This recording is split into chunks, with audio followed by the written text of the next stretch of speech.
ఈరోజు పిల్లల కోసం లంచ్ బాక్స్ ప్రిపేర్ చేస్తే వాళ్ళు ఎంత తృప్తిగా తిన్నారంటే అసలు బాక్స్ మొత్తం ఖాళీ చేశారనమాట. స్కూల్‌కెళ్ళే టైంకి అసలు వాళ్ళు తినే వెళ్ళరు.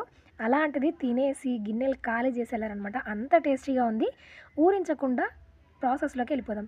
ఫస్ట్ ఎగ్‌ని ఆమ్లెట్‌లాగా వేసుకోండి. మసాలాలన్నీ వేసి, ఇట్లా కొంచెం ఫ్లఫీగా ఉండే విధంగా బాగా బీట్ చేసి, ఇట్లా మందంగా వచ్చే విధంగా ఒక ఎగ్‌ని ఆమ్లెట్‌లా యేసుకొని ముక్కలా కట్ చేసి పక్కన బెట్టుకోండి. ఇప్పుడు అదే ప్యాన్‌లో కొంచెం నూనె వేసి, ఉల్లిపాయలు, జీలకర్ర, క్యాప్సికమ్, టమాటో, ఉప్పు, పసుపు వేసి హై ఫ్లేమ్‌లో టాస్ చేయండి. ఇట్లా టాస్ చేసిన తర్వాత ఇందులో కొంచెం అవిసె గింజల పౌడర్ వేసుకోండి. టేస్ట్ ఎంత బావుంటదంటే ఇందులో మనము అన్ని మసాలాలు వేసి ఈ పౌడర్ కొడతాం కాబట్టి అంత టేస్ట్ ఉంటదనమాట ఈ ఎగ్ రైస్‌కి.